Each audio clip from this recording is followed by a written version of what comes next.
The auctioneer's gavel landed with a soft thud that seemed to travel farther than the sound itself, rolling under the chandeliers and across the velvet hush of the room.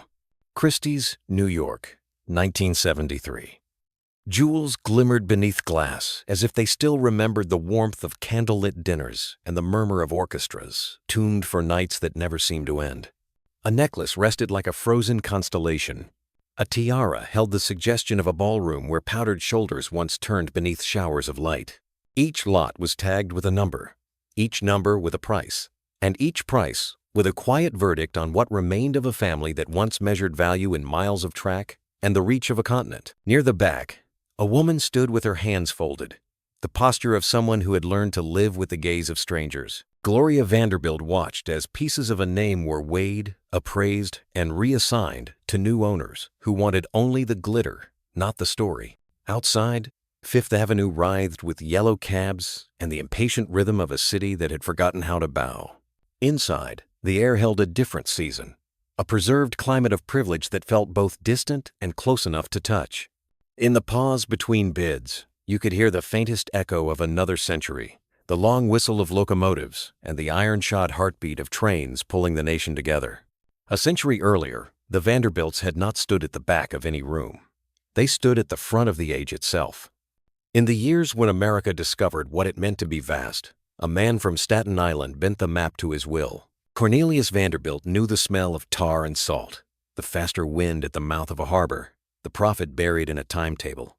He made rivals yield by working longer, charging less, arriving earlier. Then he turned from water to steel and stitched cities together with tracks that shone like drawn swords in the Sunday. The New York Central became more than a railroad. It became a way of speaking about distance, time, and mastery. When he died in 1877, the numbers that tried to contain his fortune felt like exaggerations even to those paid to count them. Reporters reached for superlatives because ordinary words bent under the weight of the ledger. The legacy passed to William Henry Vanderbilt, a quieter man who doubled the fortune and decided that power should be seen as well as felt. Fifth Avenue began to change its skyline to the measure of his ambition. Behind doors taller than most houses, staircases climbed through space like declarations, and marble gave back the light until rooms seemed to glow from within. But power breeds an appetite for theater. The next generation learned to speak in palaces. Alva Vanderbilt gave a ball that sent ripples through a city built on opinions as much as stone. Artists painted ceilings, meant to be seen from a waltz. Carriages with crests, the color of old sunlight lined up on winter nights. Summers migrated to Newport, where houses that Europeans would have called chateaux listened to the Atlantic and pretended not to understand the word excess. The breakers rose from rock with the confidence of myth. Far away, in a fold of the Carolina mountains, Biltmore unfurled like a dream of France planted in American soil. Its forests groomed until nature itself seemed tailored. Money once made in the heat of competition began to cool into ritual. The papers called them the American royal family because the phrase fit the mood of a country that had learned to admire what it had once sworn to reject. Yet even as the family mastered the choreography of grandeur, the first small fractures were already spreading beneath the polish. A remark given to a reporter, "The public be damned," clung to the family like a rumor of destiny. Heirs quarreled not over how the future would be built, but over how the present should be displayed. Marriages crossed the Atlantic in search of titles that might teach money to behave like blood. Still, there were moments when the spectacle felt like a kind of art. Libraries rose around shelves of leather and gold. Museums received gifts that would outlast fashions. A university in Tennessee took a name that had been hammered into the national imagination by steam, iron, and audacity. The family tried to civilize its fortune, to translate conquest into culture. The attempt was sincere. It was also late, because the century was turning and the world was changing its mind about what mattered. Electricity hummed its new grammar. Motors challenged hooves. New empires gathered under other names, and fresh dynasties learned to mint their power in oil, finance, and vision. Steel still mattered, but it no longer silenced questions. Labor wanted a seat at the table it had built. Taxes learned to speak in the plural. Newspapers discovered that worship sold fewer copies than scandal. The Vanderbilts continued to dine under ceilings painted to resemble heavens. But outside those rooms, the sky was beginning to look different, which is why the auction in 1973 did not feel like an event. It felt like an answer, a reply to a century of questions about how long wealth can hold its shape once the hands that made it are gone. Each item crossing the block carried a soft trail of memory, the way perfume lingers in a corridor after the music stops. A set of silver remembered a winter dinner when a deal had been toasted that changed the route of a line and the fate of a town. A bracelet recalled the weight of a bride's reluctant wrist on the morning she traded a kingdom of dollars for a title older than the country that minted them. Gloria watched, and the room watched her. The name on the catalog belonged as much to the audience as to the family. That is what fame does when it survives fortune. It democratizes the relics of power. The lots closed. Numbers were recorded. Hands were shaken. Outside, a taxi door slammed with the casual authority of the present. Inside, the echo of the gavel faded into the plaster as gently as snowfall. The chandeliers kept their brightness, but it felt borrowed, like the afterglow of a candle once the match is gone. History prefers beginnings, yet it learns most from endings. The Vanderbilt story does not start in this room, but it is here that its shape is easiest to see. A rise that felt inevitable, a golden season that mistook applause for permanence, a decline that began not with an enemy at the gate, but with the quiet arithmetic of division, inheritance, fashion, and time. Empires do not collapse only in storms. Sometimes they settle, like dust on a surface no one thought would ever be left unwiped. But beneath the gold and laughter, cracks had already begun to form. The story of the Vanderbilt fortune begins far from the marble halls of New York or the manicured lawns of Newport. It begins in the salt-stung air of Staten Island at the edge of the 18th century, where the harbor smelled of pine, tar, and brine, and the horizon was filled with sails straining against the Atlantic wind. Cornelius Vanderbilt was born there in 1794, in a modest farmhouse that looked across the Narrows toward a city still more village than empire. His father ferried goods in a small, two-masted periauger between Staten Island and Manhattan. His mother kept the books and the faith that discipline could substitute for wealth. The child who would one day command the arteries of America's industry began his life hauling ropes, scrubbing decks, and dreaming of faster tides. The America of his youth was restless, a country learning its own ambition. The revolution was still close enough to remember, but the air now carried the fever of enterprise. New York's docks were jungles of sound, creaking masts, shouting traders, and the clang of metal against stone. From the beginning, Cornelius moved among them like a creature born for the noise. At 16, he borrowed $100 from his mother, promising interest, and bought his first boat, a small, flat-bottomed vessel that could cut the current between Staten Island and Manhattan quicker than the ferries that preceded it. He ferried farmers, livestock, barrels, and rumors, and he ferried them faster than anyone else. Within a year, he had repaid his mother and purchased another boat. By 20, he was running a fleet of his own. He had little schooling, but the harbor taught its own mathematics, distance, speed, and profit. Rivals remembered his temper and his certainty.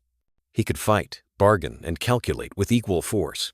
He gambled on weather and tides and almost never lost. The papers would later call him the Commodore, a nickname born of mockery that hardened into fear. He was not of gentle manners, but he had the one quality the new century admired most: momentum. In the 1,820 seconds, when Robert Fulton's steamboats began to churn through American waters, most captains treated them as curiosities. Vanderbilt saw revolution. Steam meant speed freed from wind, commerce released from the mercy of nature.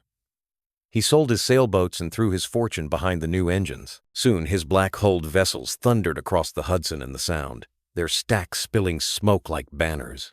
He cut fares so low that competitors collapsed under the cost of keeping pace. When they begged him to relent, he bought them outright.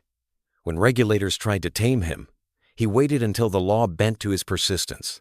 The poet Walt Whitman, watching the harbor in those years, wrote of iron men commanding iron beasts. He could have been thinking of Vanderbilt. By the 1,840 seconds, his name had become a force as much as a signature. He expanded into long-distance routes, sending ships toward Charleston, New Orleans, and across the Isthmus of Panama to meet the gold rush of California. Records from the New York Herald note that passengers were willing to risk tropical fever and ocean storms simply because Vanderbilt's lines delivered faster. He became a national figure, the embodiment of the self-made American titan. But the Commodore's genius was not sentiment, it was foresight. When he sensed that the age of water was giving way to the age of steel, he shifted again, this time to the rails. The mid-19th century was the season of locomotives. Railroads were transforming the geography of the Republic, turning isolation into opportunity, distance into profit. Vanderbilt began purchasing small, ailing rail lines and folding them into a single, disciplined system. In 1867, he seized control of the New York Central Railroad, merging it with the Hudson River Railroad and creating a network that reached from Manhattan to Chicago. The feat was economic and psychological. He turned transportation into monopoly, and monopoly into empire. The New York Central became the spine of America's industrial body. Towns sprang along its tracks, factories fed from its depots, and the Commodore's signature angular impatient appeared on contracts that linked farmers to markets they had never seen. He ruled with an iron pragmatism that made rivals despise him and historians admire him. During the Panic of 1869, when speculators Jay Gould and Jim Fisk tried to corner the nation's gold supply, Vanderbilt outweighted them, preserving his fortune while others crumbled. Yet power hardened him. He trusted no one outside his blood, and not all within it. His correspondence, preserved in the New York Historical Society, shows a man who measured affection in obedience and loyalty in profit. "Never trust anyone," he wrote to a partner, "when you can trust the numbers instead." At home, he was equally austere. His first wife, Sophia Johnson, his cousin, and the mother of his 13 children, bore his absences and his temper with the resignation of habit. When she died in 1868, he remarried almost immediately to Frank Armstrong Crawford, a pious woman from the South who tempered his atheism with a Methodist zeal. Through her influence, he made the only major philanthropic gesture of his life, a donation of $1 million to endow Vanderbilt University in Nashville. It was an attempt, perhaps unconscious, to translate money into memory. The university's founding charter still refers to him simply as the Commodore, a title he never earned in war but conquered in commerce. By the 1872, he was the richest man in America, his fortune estimated at more than $100 million, roughly equivalent to billions today. Yet, he remained, at heart, the boatman of Staten Island. He spoke in the coarse dialect of the docks, dressed plainly, and detested society's pretensions. When the artist Eastman Johnson painted his portrait in 1873, Vanderbilt insisted on no background, no ornament, only the face of a man who had built everything he owned with calculation and risk. The canvas still hangs today in the Metropolitan Museum of Art, stern and unflinching, as if watching over the myths that later generations would tell in his name. He built Grand Central Depot at 42nd Street, the ancestor of Grand Central Terminal, as both utility and symbol, a temple to motion where iron met architecture. Trains roared through its vaulted halls like sermons to progress. The Commodore's empire stretched from the Atlantic coast to the Great Lakes, its locomotives carrying the coal, grain, and passengers that kept the nation's heartbeat steady. The United States, newly reunited after Civil War, moved on Vanderbilt rails. But even giants must reckon with mortality. In his final years, he withdrew from public life, paranoid and ill. Visitors described him sitting by a window overlooking the Hudson, staring at the tracks below as if measuring the distance between ambition and rest. His family gathered around him like courtiers awaiting a verdict. The will, when it came, was mercilessly clear. Of his immense fortune, he left $95 million to his son, William Henry Vanderbilt, the only child he believed capable of maintaining the empire. The rest of his children received comparatively modest sums, and their outrage erupted into lawsuits that splashed across the pages of the New York Times. The courts upheld the will, and the dynasty was sealed in both wealth and resentment. William Henry was unlike his father in temperament, but not in intellect. Where the Commodore had built through aggression, William expanded through administration. He doubled the fortune within a decade, guided less by instinct than by accounting. Yet even as he multiplied the numbers, he began to surround himself with the signs of gentility his father had scorned. He commissioned mansions, collected art, entertained dignitaries. He sought to prove that the self-made could become civilized without ceasing to be powerful. In doing so, he shifted the Vanderbilt identity from enterprise to exhibition, a change that would shape every generation to follow. From the salt air of Staten Island to the marble pillars of Manhattan, the family had traveled farther than any ship or train could measure. They had risen from the working class of a young republic to its unchallenged aristocracy in less than half a century. It was a transformation so swift that even the nation seemed dazzled by it. European observers wrote admiringly, and sometimes enviously, of the American experiment that could turn a ferry captain into a king of rails. The Commodore had proven that inheritance was unnecessary for greatness, but he had also proven that greatness, once inherited, is perilous. In the year of his death, 1877, as his funeral cortege wound through the streets of New York, thousands lined the route to watch the passage of his coffin. Some came out of respect, others out of curiosity. The man who had once been cursed for his monopolies was now admired as a symbol of national will. Reporters described the scene as both grand and uneasy, the crowd unsure whether it was bidding farewell to a man or to an era. They were right to hesitate. The age of creation was ending. The age of display was about to begin. The foundations of the Vanderbilt Dynasty were set in iron and ambition, but in that iron there already gleamed the reflection of excess. For the empire that rose from the docks of Staten Island would one day fall from the terraces of Fifth Avenue. The distance between those two shores is the measure of American grandeur and its cost. And yet, fortune never arrives without a shadow following behind. The funeral of Cornelius Vanderbilt in 1877 marked the close of one chapter in the American epic and the opening of another. As the black carriages moved slowly through the winter air, their wheels whispering over the cobblestones of Manhattan, an empire of motion paused to honor the man who had given it momentum. Inside one of the carriages, William Henry Vanderbilt, the heir, sat in silence, his gloved hands clasped as if afraid of what they were about to inherit. The city outside still bore his father's name on stations, bridges, and ledgers, but its pulse was changing.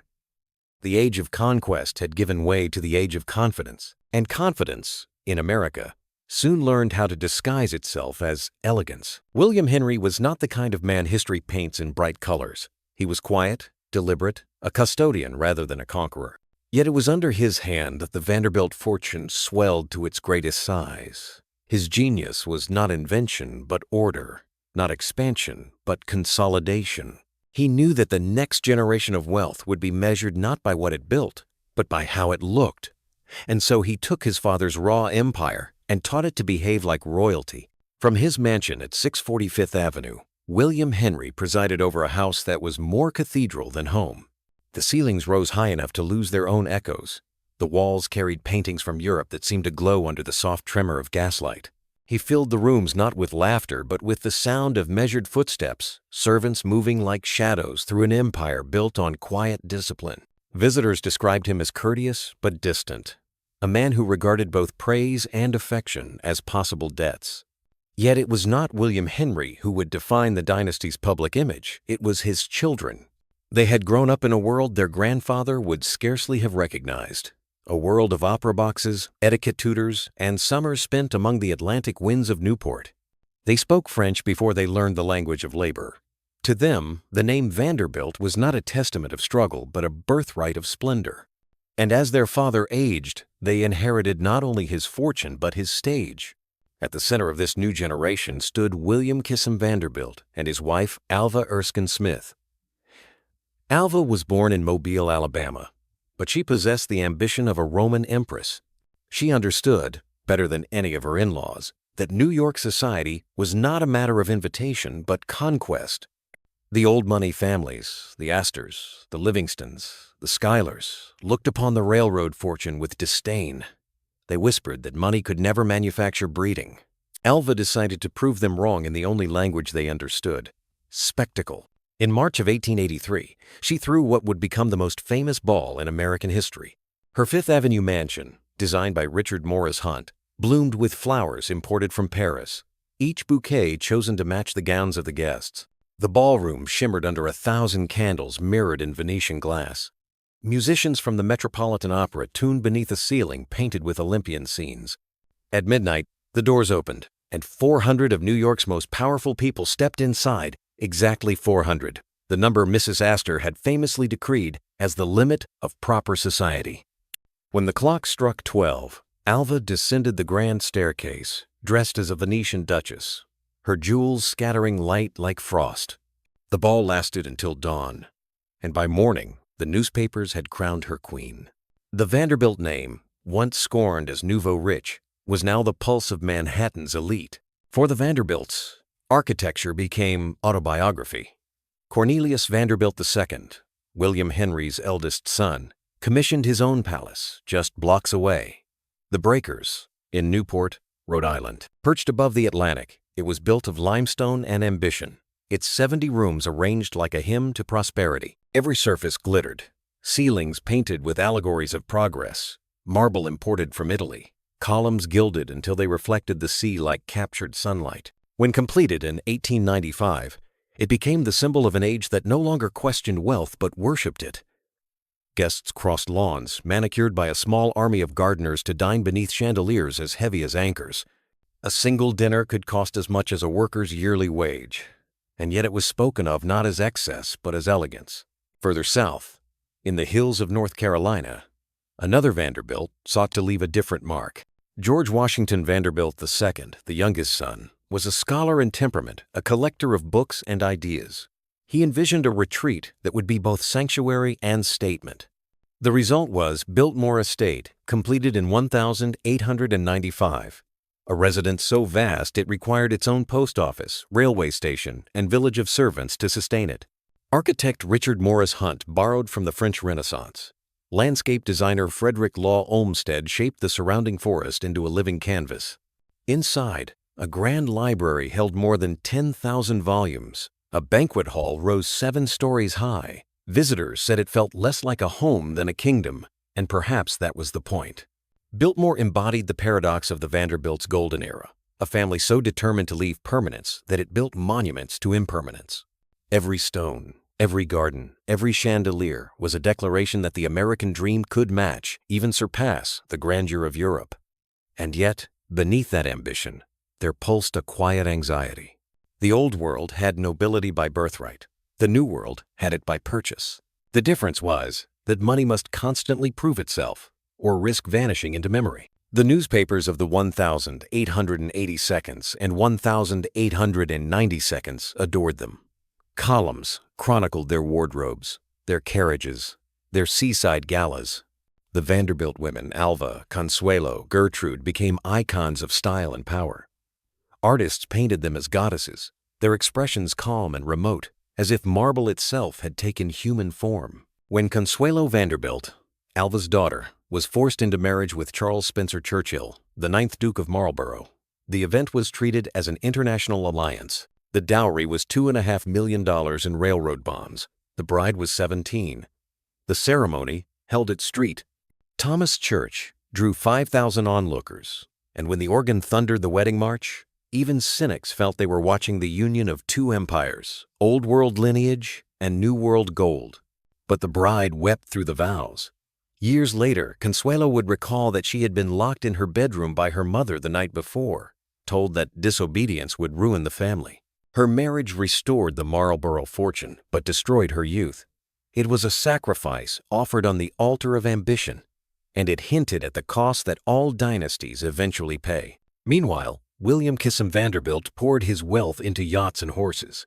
His vessel, the Alva, gleamed in Newport Harbor like a floating palace, and his thoroughbreds dominated the racetracks of Long Island. Cornelius II managed the railroads with skill, but his health began to fail.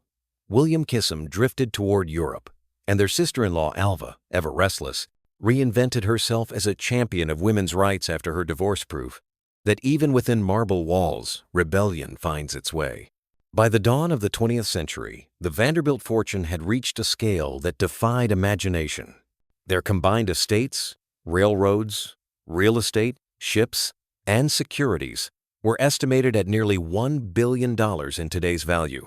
They owned more than 30 mansions across the country. The New York Times referred to them as the house that owns half the city. And yet, for all their influence, the family had begun to live as though their wealth were a kind of theater, performed more than practiced. The Gilded Age itself was a paradox. It was the era of invention and inequality, of electricity and excess. The Vanderbilts stood at its center, both beneficiaries and symbols. Their trains carried workers to the factories that filled their accounts, but few of those workers could afford the tickets to visit the museums their employers funded. While the family dined beneath ceilings painted with angels, labor riots flared in the streets below. The contrast was visible, and it was dangerous. The very empire that had made them untouchable began to tremble under the question that democracy always eventually asks of wealth: how much is too much? Still, within the polished rhythm of their lives, the Vanderbilts continued to chase immortality through art. They collected Rembrandts and Vermeers, commissioned portraits from Sargent, and imported entire rooms from dismantled European estates. Their palaces were museums long before the public was allowed to see them. To walk through the salons of Fifth Avenue was to read a visual history of human vanity. Every object declared, "We were here." But even in their triumph, the first hints of exhaustion appeared. The heirs who followed William Henry's sons were numerous and scattered. Some went abroad, others withdrew into private eccentricity. The cohesion that had once made the Vanderbilt name a banner now began to dissolve into branches of competing prestige. The newspapers that once chronicled their dinners began to track their divorces. The palaces of Fifth Avenue stood half empty, the servants' bells silent, while the city outside grew louder, more electric, more modern than the marble could bear. In 1899, William Henry's grandson, Cornelius Vanderbilt II, died at 55, leaving behind the breakers and a family unprepared to manage its scale. Within a decade, the mansion at 640 Fifth Avenue was demolished. The same streets that had once bowed before the Vanderbilt carriages were now ruled by automobiles. The empire of railways was giving way to oil and steel, and new names Rockefeller, Carnegie, Morgan rose where the Vanderbilts once reigned. And yet, for a time, they still glittered. The final decades of the 19th century were their grand masquerade, a season in which the family seemed determined to prove that splendor itself could be a form of power. Their houses blazed with light, even as the world began to darken around them. Photographs from the period capture them in perfect stillness. Women in gowns that shimmer like armor, men in white ties, standing in rooms that look too ornate to breathe in. They seem unaware that history, like a tide, was already pulling back. The Gilded Age would not last forever. America was moving toward modernity, and modernity had little patience for dynasties. The railroads that had once defined national identity were now regulated, taxed, and fragmented. The public that once admired wealth began to demand its redistribution. The very grandeur that had elevated the Vanderbilts began to mark them as relics. Yet for a brief, blinding moment, they had embodied the possibility of a nation without kings becoming a nation of kings. Their story was the dream of mastery written in iron, stone, and silk. To understand the Vanderbilts in their golden era is to glimpse America at its most confident and its most fragile. As the century turned and the last of the great Newport balls faded into rumor, the chandeliers of the breakers dimmed for the night. Outside, the ocean kept its indifferent rhythm against the rocks, washing over the reflections of 1,000 lights. Inside, a servant extinguished the final lamp, unaware that he was closing not only the house but the epoch itself. What began as an empire of railways had become an empire of rooms. And as the last echoes of laughter vanished into marble corridors, something unseen began to move beneath the splendor, a restlessness, a whisper that all dynasties hear when they reach their peak. Nothing built by hands can last forever. The light of the Gilded Age faded not with thunder, but with exhaustion. Behind the gilded facades and the laughter that echoed across marble halls, the Vanderbilt Dynasty had begun to fracture under the weight of its own magnificence. Their empire, built on discipline, order, and vision, was now divided among heirs who mistook inheritance for destiny. The fortune that had once united them became the very thing that drove them apart. In the first decade of the 20th century, the family that had symbolized American ambition began to turn inward. The generation raised amid servants and chandeliers no longer understood the machinery of wealth. Railroads, stocks, and shipping lines were abstractions, their revenue flowing invisibly through trusts managed by strangers.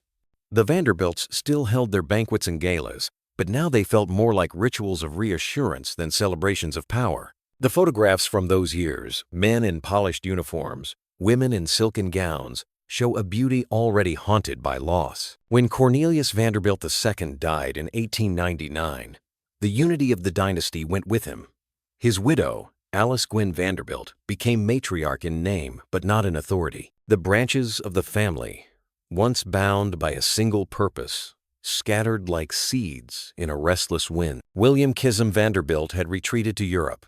George Washington Vanderbilt to his secluded Biltmore in North Carolina. The younger heirs, some idealists, some drifters, began to define themselves less by what they built and more by what they escaped. Money remained abundant, but meaning was scarce. Newspapers that had once chronicled the Vanderbilt triumphs began to feed on their eccentricities.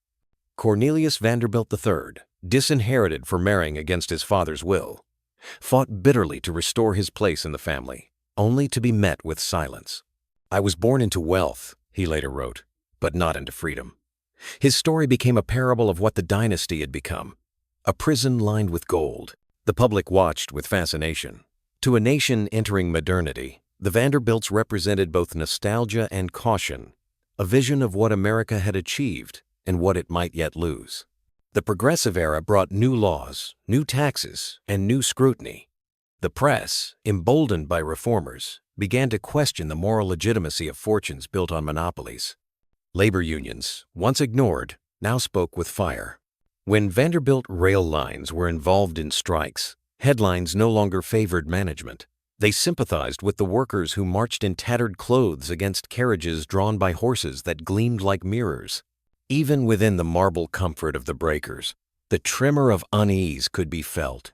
Servants whispered of changing times, of the panic of 1907 that shook the markets, of the whispered fear that the family's fortune, once thought eternal, might finally be vulnerable. The gilded doors still opened to guests, but behind them, the walls seemed to echo too loudly.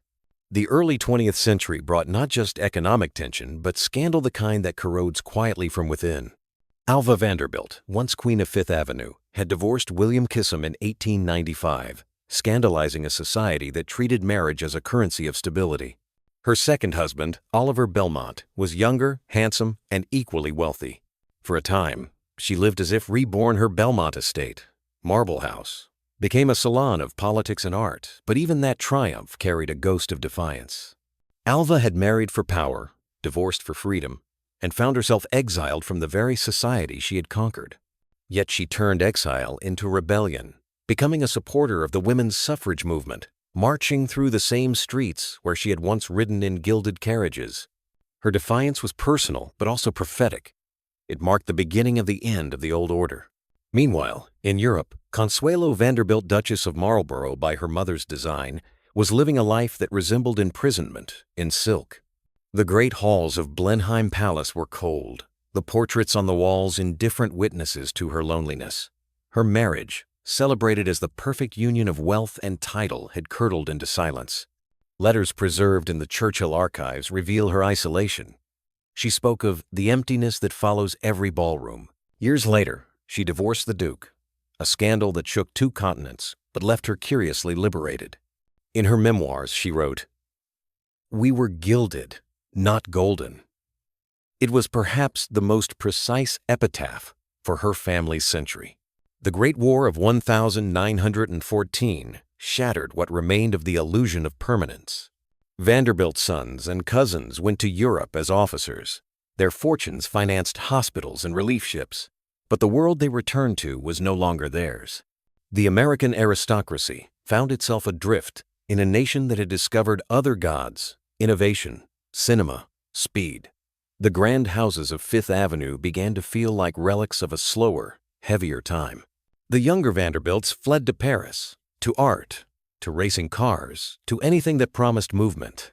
By the 1922, the dynasty had become a constellation of personalities rather than a single power. Cornelius Vanderbilt III designed yachts. Harold Sterling Vanderbilt became a champion yachtsman and codified the rules of contract bridge. Gertrude Vanderbilt Whitney founded an art museum that bore her married name but carried her bloodline's restlessness, the Whitney Museum of American Art.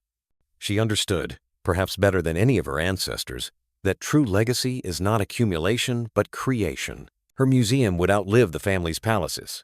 its marble replaced by canvas and paint. And yet, the family's internal conflicts deepened. Inheritance battles erupted like small wars. By the time the 1929 stock market crash struck, the Vanderbilt fortune, though vast, was no longer invincible. Taxes and trusts, divorce settlements, and declining railroad profits all ate quietly at its edges. The Depression reduced the nation's tolerance for inherited opulence to zero. Mansions, once symbols of progress, now looked obscene against the backdrop of breadlines. Some estates were shuttered. Others were sold at fractions of their worth. Those who remained tried to adapt. They joined boards, hosted charities, lent their names to hospitals.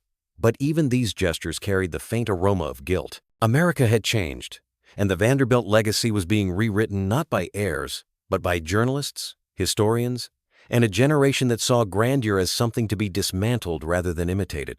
Still, the dynasty refused to vanish entirely. It mutated. Gloria Vanderbilt, born in 1924, became the unlikely inheritor of its myth. Her father, Reginald Claypool Vanderbilt, died when she was only a child, leaving her a trust fund and a name that newspapers could not resist. What followed was one of the most public custody battles in American history. In 1934, the world watched as relatives fought for control of the little girl's fortune in a Manhattan courtroom filled with photographers. The scandal, dubbed the trial of the century, turned tragedy into spectacle. The judges ruled in favor of her aunt, and the headlines declared the dynasty both cursed and immortal. Gloria grew into an artist and designer, her life an echo of her ancestors' contradiction privilege mixed with vulnerability, fame chasing meaning. Her jeans, her perfumes, her name in department store windows became the modern version of the breakers in Biltmore, emblems of beauty trying to survive relevance. Her son, Anderson Cooper, would later describe their lineage not as inheritance but as history's weight. "My family built things," he said, "and I tell stories about what remains." The cycle was complete, from empire to memory, from creation to reflection. The same newspapers that had once printed invitations to Vanderbilt balls now published obituaries for their demolished mansions. Fifth Avenue, once known as Vanderbilt Row, was consumed by commerce shops, hotels, towers of glass. Only Grand Central Terminal remained, its constellated ceiling still glowing with the faint turquoise of an age that believed in progress as faith. In the archives of the New York Central Railroad, one can still find letters signed by Cornelius Vanderbilt, written in a hand that presses so hard into the paper that it leaves an indentation on the next page. The pressure of ambition itself, fossilized in ink. A century later, the signature seems almost defiant, as if refusing to admit what history had already decided, that no empire, however powerful, can last without purpose. The family's story, by the mid-20th century, had become a cautionary tale. The mansions stood empty, the trust funds divided, the newspapers uninterested.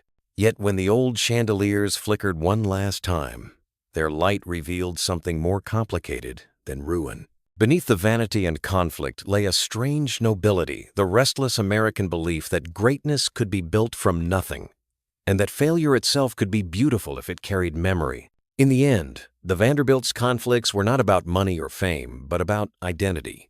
They had been the architects of modern America, but America had moved on. The new aristocrats wore suits instead of tiaras, traded on Wall Street instead of Fifth Avenue, and flew rather than sailed. The dynasty's fall was not a collapse, but an evolution, a fading echo absorbed into the rhythm of the very country it had helped to create. As the century advanced and the last of the Vanderbilt heirs sold the final estates, the family retreated into history's quiet corridors. But even there, the story refuses to rest. Every time a train departs from Grand Central, its echo carries a trace of the Commodore's will. Every tourist who walks through Biltmore's hallways stands inside the dream of a man who believed that wealth could sculpt eternity. The cracks that had begun beneath the gold and laughter had long since widened into distance. And yet, in that distance, the shape of legacy emerged, a question that still lingers over every dynasty that dares to believe in permanence. What remains when the empire has no one left to inherit it? The twilight of the Vanderbilt dynasty arrived quietly, disguised at first as transition. The grand houses still stood along Fifth Avenue, their facades as solemn and confident as ever. But the air around them had changed. The world outside no longer paused to look. In the span of a few decades, the name that once commanded awe had become a relic, a whisper from a century too extravagant to survive its own reflection. The fall did not come from scandal or sudden ruin. It came from erosion. Fortune, once measured in iron, marble, and land, dissolved into dividends, taxes, and inheritance disputes.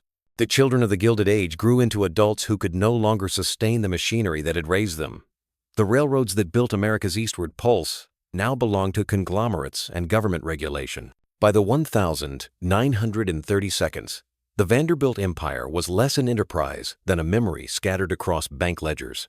The crash of 1929 did what no rival or lawsuit could. It leveled the illusion of permanence. As the markets collapsed and banks failed, the Vanderbilts watched their portfolios fracture under losses they barely understood. The family's wealth spread across trusts and investments survived, but its meaning did not. The age of grand inheritance was over. The new century belonged to industry titans of a different breed, men of oil, aviation, and innovation, whose power resided not in lineage but in invention. The Vanderbilt heirs, once masters of progress, became its casualties. The symbols of their triumph fell one by one. The Fifth Avenue mansions, too costly to maintain, were sold and demolished. The double palaces at 640 and 660 Fifth Avenue, once the heart of Vanderbilt Row, were razed in 1926 to make way for the rise of commerce. The marble that had glowed under gaslight was replaced by steel and glass. The breakers in Newport, with its ocean views and golden ceilings, fell silent during winters. Its vast halls cared for by a skeleton staff. The servants' quarters that had once pulsed with life were empty. Only Biltmore estate endured, its survival as improbable as it was poetic. In 1930, Cornelia Vanderbilt, the last direct descendant of George Washington Vanderbilt, opened its doors to the public for a small admission fee. For the first time, ordinary Americans, teachers, farmers, factory workers, walked through the halls of a palace that had once excluded them. They marveled at the banquet hall's towering hearth, the library's leather-bound silence, the symmetry of a dream that had outlasted its dreamers. What began as a necessity to fund the estate's maintenance became a transformation. Biltmore ceased to be a home. It became a museum of a lost world. Meanwhile, the Vanderbilt fortune continued to fragment. Trusts were divided among dozens of heirs, each living increasingly separate lives. Some became artists, others academics or philanthropists. Gertrude Vanderbilt Whitney's museum survived her, ensuring that the family name would linger not only in stone but in art. Yet even that success carried an elegiac tone. It was the conversion of legacy into culture, of private splendor into public inheritance. The Depression years exposed a deeper truth. The Vanderbilt story had never been about greed alone. It was about belief, the faith that willpower could conquer circumstance, that America's open horizon was infinite. When that faith faltered, the fortune followed. The family's decline mirrored the nation's own reckoning with modernity. Railroads had given the country its arteries, but the automobile and airplane had given it wings. The age of speed demanded lightness, and the Vanderbilts, bound to the grandeur of weight, were left behind. During the Second World War, many of their properties were repurposed for service warehouses, offices, temporary hospitals. The grandeur that had once symbolized national pride now found relevance only through utility. When peace returned, the world that emerged was sleek, restless, democratic. The social codes of old money faded, replaced by the glamour of Hollywood, the dynamism of Wall Street, and the anonymity of modern wealth. The Vanderbilts, once arbiters of taste, were now curiosities of history. The family's remaining elders aged in quiet dignity. Harold Sterling Vanderbilt, yachtsman and engineer, sold the last of the New York mansions in 1947. "We were caretakers of something that could no longer be kept," he said in an interview with The New Yorker. His words carried the weight of acceptance rather than regret. The dynasty's end was not tragedy, it was evolution. The old America of dynastic grandeur was giving way to a republic of reinvention. By the 1952nd, even Newport, once the summer stage of aristocracy, had begun to fade. The balls had stopped. The servants had left. and the mansions themselves became heavy with silence. The Vanderbilt heirs sold their properties to preservation societies, museums, and private developers. The marble stairs that once felt the touch of silk gowns now bore the footsteps of tourists. The transformation was complete. Privilege had become heritage. Through the decades that followed, only fragments of the family's empire remained visible. Grand Central Terminal, still radiant beneath its celestial ceiling, stood as their most enduring monument. Millions of commuters passed through daily, unaware that the very platform they hurried across was born from a dynasty that believed in motion as destiny. The name Vanderbilt, etched discreetly in stone above the main entrance, watched them go by, unacknowledged yet ever present, like the ghost of ambition itself. By the time Gloria Vanderbilt came of age, the dynasty's grandeur existed only in photographs. She inherited not castles or railroads, but a myth, a legend of wealth that no longer matched the world it once ruled. Yet, her life gave the name a strange afterlife. Through fashion, art, and her own tragedies, she turned the Vanderbilt legacy into something intimate, emotional, and human. Her success as a designer in the 1,970 seconds, her jeans with the signature swan logo, made the Vanderbilt name global again, not as a symbol of unattainable luxury, but of accessible glamour. The empire had turned into an idea, democratized through style. Her son, Anderson Cooper, would later look back on that legacy with a mixture of pride and disbelief. "There is no inheritance," he said in an interview, "only history." It was a statement that could have closed the family ledger once and for all. The dynasty that began with a ferry on Staten Island had ended with a journalist behind a camera still telling stories, still tracing the line between past and memory. In the end, the Vanderbilt decline was not a collapse, but a slow transfiguration. Their world did not burn. It faded, like a photograph left in sunlight. What remained was neither ruin nor triumph, but resonance. The echo of ambition that continues to vibrate in American culture in its fascination with wealth, reinvention, and loss. If you walk through Grand Central today, past the crowds and the celestial ceiling, you can still feel it, the hum of trains beneath your feet, the pulse of purpose that once drove a family to bind a continent together. The chandeliers still cast their quiet light on marble walls that have seen everything: the rise, the brilliance, and the surrender. The empire of the Vanderbilts did not vanish. It became the landscape itself. Its railways turned into highways, its mansions into museums, its fortune into foundations. Even in decline, the family left traces everywhere, proof that ambition, once unleashed, never truly dies. It only changes its shape. And somewhere in that transformation lies the truth that Cornelius Vanderbilt might have understood better than all his heirs combined. That legacy is not what endures untouched, but what continues to move quietly, persistently through time. In the quiet grandeur of Grand Central Terminal, where the air hums with the rhythm of 1,000,000 footsteps each day, the spirit of the Vanderbilt dynasty endures not in name, but in motion. Trains arrive and depart beneath a ceiling painted with constellations, a celestial map reversed by mistake and left that way, as if to remind the city that even perfection bends with time. The marble gleams with the polish of a century's passing, and the name carved discreetly above the entrance, Vanderbilt Avenue, is less a monument than a whisper. Yet that whisper carries the echo of a family that once imagined and built the pulse of a nation. The legacy of the Vanderbilts cannot be measured in wealth alone. Their story is the architecture of America's belief in ambition, the conviction that the son of a ferryman could command empires of iron and marble, that a single idea could redraw maps, that a name could outlast the life that bore it. They were both myth and mirror, reflecting the country's brightest dream and darkest hunger. They proved that power can be born from nothing, but also that nothing can consume power in the end. Their estates now stand as relics of that paradox.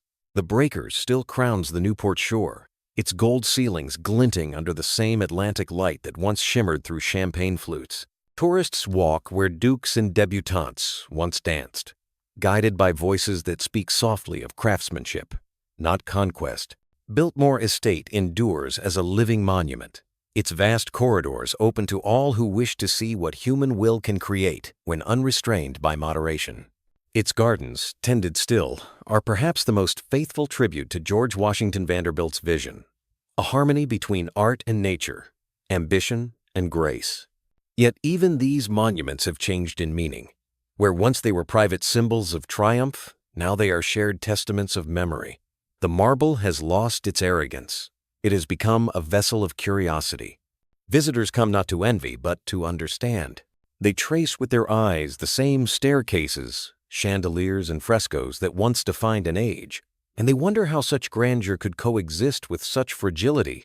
Beyond the estates, the Vanderbilt name persists in ways more intimate than monumental. Vanderbilt University in Nashville, founded from the Commodore's reluctant philanthropy, has become one of the nation's great institutions of learning. Its motto, Crescere Ad, Dare to Grow, echoing the very creed that drove the family's rise. In New York, the Whitney Museum, born from Gertrude Vanderbilt, Whitney's defiance of exclusion, continues to nurture artists who challenge convention, just as her ancestors once challenged the limits of commerce. Even in modern culture, the Vanderbilt presence lingers like a watermark. Gloria Vanderbilt's artistic sensibility and emotional candor redefined what inheritance could mean in a century that no longer worshipped bloodlines. Her life bridged the distance between gilded excess and creative vulnerability, reminding the world that legacy, to survive, must adapt. Her son, Anderson Cooper, carries that evolution further. His career, built not on privilege, but on credibility, a transformation of power into voice. Through him, the dynasty completes its circle. From a man who built railroads to a man who tells stories, both shaping the ways people connect. There is a strange mercy in this transformation. The Vanderbilts' decline freed their name from the burden of wealth and restored to it a kind of humanity. What remains is not tragedy, but proportional reminder that no dynasty, however vast, can escape the gravity of time. The rails rust, the mansions empty, but the impulse that created them, the daring to begin, the refusal to remain ordinary, still stirs beneath the surface of American life. If Cornelius Vanderbilt could stand today in Grand Central's main concourse, he would recognize little of the world that replaced his own. The trains would still please him, their order, their efficiency, their unending motion. But the rest, the digital screens, the crowds moving without noticing the building's beauty, might confound him. Yet, perhaps, deep down, he would approve. For all his ruthlessness, he believed in progress above permanence. His empire has vanished. Yes, but his idea endures. That movement is the closest thing humanity has to immortality. History remembers the Vanderbilts not as heroes nor villains, but as architects of a dream too large for any single generation to contain. They built an empire of steel, glass, and desire.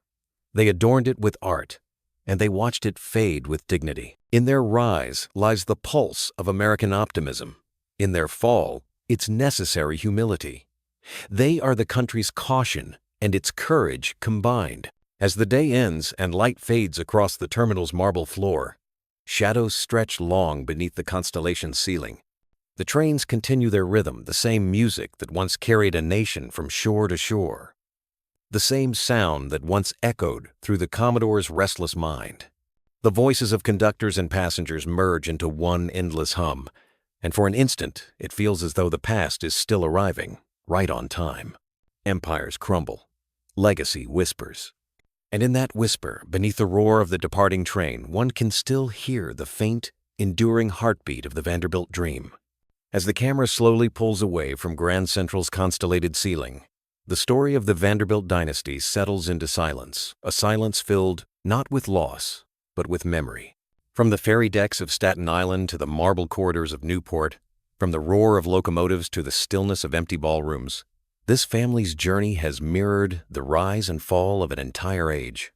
It reminds us that power, no matter how vast, is only borrowed from time, and that legacy is not what we keep, but what we leave behind. Their story is not merely about wealth or glory. It is about vision, ambition, and the price of forgetting where one began. The Vanderbilts built America's arteries of motion, and in doing so, they became both its heartbeat and its warning.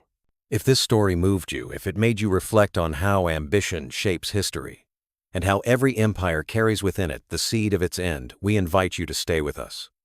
Subscribe to Rich Dynasty Documentary, where every week we uncover the real stories behind the families who built and sometimes lost the world as we know it.